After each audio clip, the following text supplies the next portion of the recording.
Good morning friends, welcome to our YouTube channel dimension of physics. मैं असित तोंदवाल आपका आपके अपने YouTube channel dimension of physics में स्वागत करता हूं।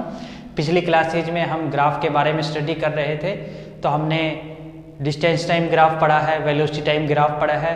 अब जो सबसे इम्पोर्टेंट टॉपिक आता है चैप्टर मोशन के अंदर, वो है हमारा इक्वेशन ऑफ मोशन।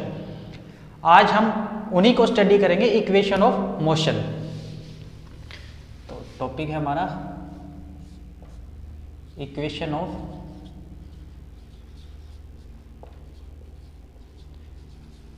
मोशन। अब इक्वेशन करने के लिए कुछ इक्वेशन चाहिए, कुछ इक्वेशन की हमें जरूरत पड़ती है, उन्हीं को बोलते हैं इक्वेशन ऑफ मोशन। ठीक, अब वो इक्वेशन कौन कौन सी होगी जो हमारे पूरे मोशन में काम आएगी, वही उन्हीं इक्वेशन को बोलेंगे इक्वेशन ऑफ मोशन। तो तीन टाइप की इक्वेशन ऑफ मोशन होती है, जिनको मैं लिख रहा हूं अभी में। पहली है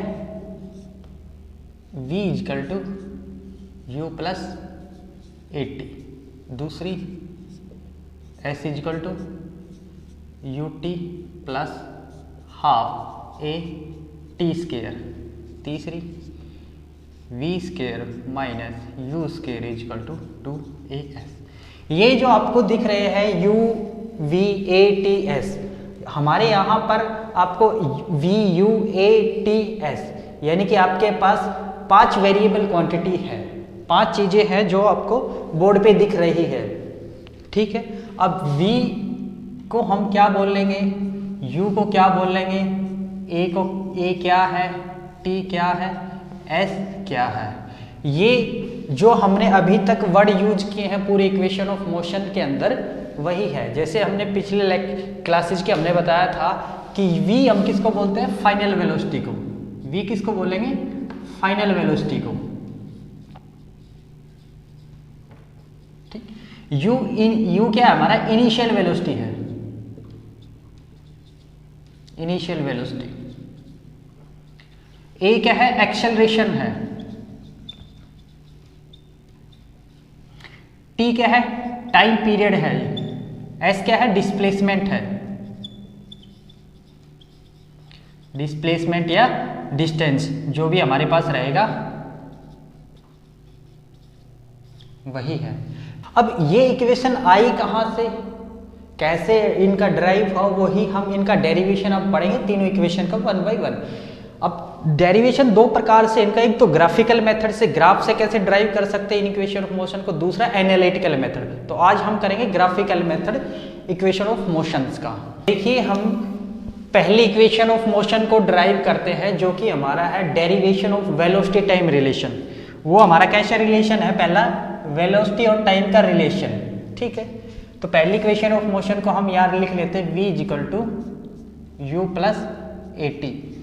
इस इक्वेशन को बाय ग्राफिकल मेथड हम ड्राइव करेंगे अब। ठीक है, अब देखिए, इसमें वेलोसिटी है, फाइनल वेलोसिटी v है, इनिशियल वेलोसिटी u है, एक्सेलरेशन a है, टाइम t है। तो वेलोसिटी और टाइम के बीच का रिलेशन है, इसीलिए इसको हम, इस इक्वेशन ऑफ मोशन को वेलोसिटी टाइम रिलेशन भी बोलते हैं। तो इसको हम ड्राइव करेंगे by using velocity time uniformly accelerated motion वाले ग्राफ से। ठीक है, पिछली क्लास के अंदर हमने पढ़ा था कि जो हमारा वेलोसिटी टाइम ग्राफ है यूनिफॉर्मली एक्सेलरेटेड मोशन, वो कैसा आता है, एक स्ट्रेट लाइन आता है। तो उसको ड्रा कर लेते हैं एक बार। ये हमारा वेलोसिटी वाली एक्सिस है, ये हमारी टाइम वाली एक्सिस है। ठीक है, ये टाइम वाली एक्सिस है। ठीक है, अब मान लेते हैं कोई भी पॉइंट है, ये O है, ओरिजिन है। ठीक है, यहाँ कोई पॉइंट P है। ठीक, यहाँ से हमारा कोई ऑब्जेक्ट मूव करना स्टार्ट करता है, यानी कि स्टार्टिंग में इधर वेलोसिटी है, इस वाली एक्सिस की तरफ वेलोसिटी है, तो ये इस पॉइंट पर शुरुआत में कुछ वेलोसिटी है, इनिशियल वेलोसिटी, जो हम इनिशियल वेलोसिटी हमारी u है। ठीक है, वो पॉइंट P पर है, और वो एक स्ट्रेट लाइन में मूव करती है ऑब्जेक्ट। ये हमारी ऑब्जेक्ट ने मूव किया, ऐसा ऑब्जेक्ट का मोशन है P पोजीशन से Q तक गया वो। ठीक है, P से Q तक गया। जब वो Q पर गया है तो लास्ट में उसकी वेलोसिटी है कुछ, तो वेलोसिटी वाली लाइन ये है उसकी। ठीक, यहाँ पर उसकी वेलोसिटी है हो गई फाइनल v, ठीक है, फाइनल वेलोसिटी v है मान लेते इस पॉइंट पर, ठीक है, और ये इस पॉइंट को नाम दे देते, यहाँ पे इनिशियल वेलोसिटी u है, फाइनल वेलोसिटी v है, इस पॉइंट को नाम दे देते r, ठीक है। जब वो ऑब्जेक्ट ने मूव करना स्टार्ट किया उस समय टाइम 0 था, ठीक है, जो कि वो पोजीशन पे है, ओरिजिन पे टाइम 0 है।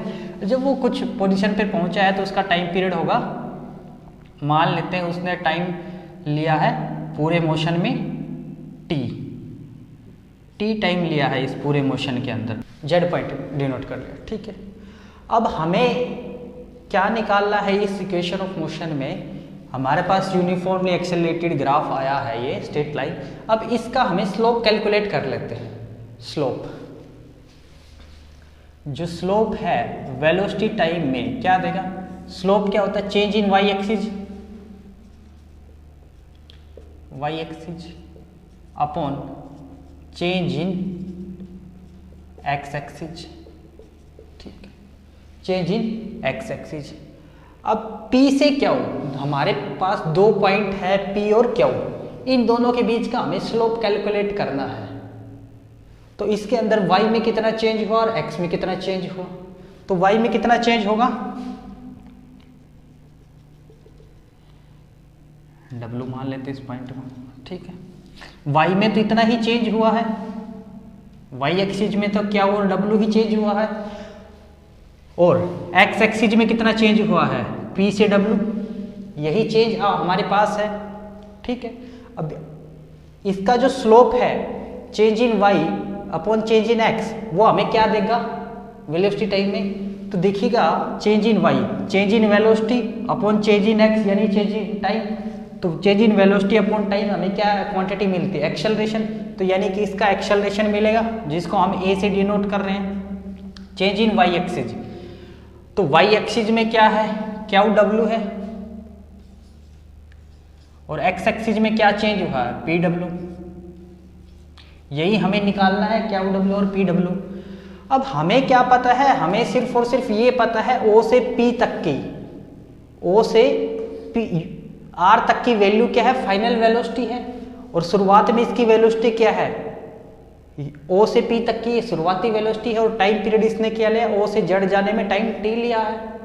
1/1 QW और PW की वैल्यू को कैलकुलेट करेंगे, ठीक। QW को क्या लिख सकते हैं, QZ माइनस WZ, भाई QZ माइनस WZ, तो हमारे पास QW की वैल्यू आ जाएगी, ठीक है। PW को क्या लिख सकते हैं, PW को तो PW की तो हमारे पास वैल्यू है जो कि टाइम है, ठीक है, PW को एज इट इज रहने देते हैं। अब QZ की वैल्यू क्या है, Q से लेके Z की वैल्यू इसके पैरेलल है, ये लाइन पैरेलल है। पैरेलल कैसे है, क्योंकि QR है, जो हमारा QR है वो परपेंडिकुलर है OR पर, और WZ है वो परपेंडिकुलर है OP पर, तो इसलिए दोनों पैरेलल हुए, सिमिलर हुए, तो हम QZ की जगह लिख सकते हैं OR, और WZ की जगह लिख सकते हैं OP, और PW तो हमारे पास एज इट इज रहेगा। तो क्या OR है, OR की वैल्यू क्या है V, OP की वैल्यू कितनी है U, और PW की वैल्यू क्या है हमारे पास T। तो ये हमारे पास एक्सप्रेशन निकल कर आ A equal to V minus U by T। इसको फर्दर सोल्व करेंगे तो V minus U equal to 80 and again V equal to U plus 80। ये हमारे पास फर्स्ट इक्वेशन ऑफ मोशन आ गई बाई ग्राफिकल मेथड। अब इक्वेशन ऑफ मोशन को ड्राइव करेंगे, जो कि हमारे पास कैसी है, वो पोजीशन टाइम रिलेशन, ठीक है। तो दूसरी इक्वेशन हमारे पास क्या थी, S equal to UT plus half AT square, ठीक है। S क्या है हमारे पास, डिस्टेंस या डिस्प्लेसमेंट, U क्या है इनिशियल वेलोसिटी, A क्या है एक्सेलरेशन है, ठीक। अब हमें वही वेलोसिटी टाइम ग्राफ को ड्रॉ करते हैं एक बार। उसी की हेल्प से हम सेकेंड इक्वेशन ऑफ मोशन को भी ड्राइव करेंगे। ठीक है, वही हमारा इनिशियल पॉइंट P है, शुरुआत में इसकी वेलोसिटी u है, फाइनल वेलोसिटी हमारे पास हो जाएगी इसकी v हो जाएगी। ठीक है, ओ पी क्यू, और ये पॉइंट R पर जाता है। ठीक है, और टाइम लेता है ये t, टाइम लेता है ओ जेड, और ये पॉइंट मान लेते हैं W। तो ये टाइम लेता है O से टाइम तक t, टाइम वाली एक्सिस है ये, और इधर वेलोसिटी है। ठीक है, अब हमें क्या निकालना है, पोजीशन और टाइम के बीच में रिलेशन। ठीक है, यानी कि पोजीशन और टाइम के बीच में रिलेशन। तो अब ये जो हमारे पास ग्राफ है, इस ग्राफ के अंदर हम डिस्टेंस को अगर कैलकुलेट करना चाहे, क्योंकि हमें डिस्टेंस की रिक्वायरमेंट है, तो डिस्टेंस को कैलकुलेट करेंगे। तो डिस्टेंस कैसे आएगी, किसी भी वेलोसिटी टाइम ग्राफ के अंदर डिस्टेंस कैसे आता है, तो उस ग्राफ का एरिया कैलकुलेट हम कर लेंगे। उस ग्राफ का हमें एरिया कैलकुलेट करना है, तो हमें एरिया निकालना है। Area under area graph, area of O P R Z O, इसका हमें एरिया निकालना है। O P R Z O, इसका एरिया कैलकुलेट करना है। तो इसका एरिया कैसे कैलकुलेट करेंगे, तो आपको ये कैसी एक इसमें दो तरह की फिगर दिख रही है, एक तो ये ट्रायंगल है और दूसरा हमें रेक्टेंगल है। क्योंकि हमें ट्रायंगल का फॉर्मूला पता है और रेक्टेंगल का फॉर्मूला पता है। ठीक है, तो इसके अंदर हम तो इसको दो पार्ट्स के अंदर एरिया को निकाल लेंगे। Area P R W P plus area O P W Z O, इनका इसका एरिया अलग से कैलकुलेट करेंगे, इसका एरिया अलग से कैलकुलेट करेंगे, दोनों एरिया को सम कर देंगे, वही हमारे पास पूरे इस ग्राफ का एरिया आ जाएगा। वही हमारा क्या है, डिस्टेंस है। इसी को हम क्या बोलेंगे, डिस्टेंस बोल रहे हैं। तो देखिएगा एरिया, तो हम निकालते हैं ट्रायंगल का एरिया। तो आपको पता है ट्रायंगल का एरिया कैसे कैलकुलेट करते हैं। ट्रायंगल का एरिया का फॉर्मूला था 1/2 बेस इंटू हाइट। ये हमारे पास एक राइट एंगल ट्रायंगल है। राइट एंगल ट्रायंगल के अंदर हमारे पास फॉर्मूला होता है area of triangle 1/2 base into height. ठीक है, अब इसके अंदर बेस और हाइट क्या है, तो बेस हमारा ये है PW और हाइट क्या है RW।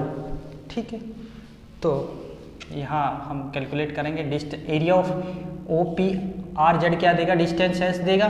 तो एरिया PRW हमें क्या देगा, 1/2 बेस PW इंटू हाइट क्या है RW। ठीक है, प्लस ठीक एरिया ऑफ OPWZ, ये हमारे पास कैसा शेप है, इसका एक रेक्टेंगल है। रेक्टेंगल का एरिया कैसे फाइंड आउट करते हैं, लेंथ इंटू ब्रेड्थ। तो इसकी लेंथ क्या है OZ है, इंटू ब्रेड्थ क्या है OP है।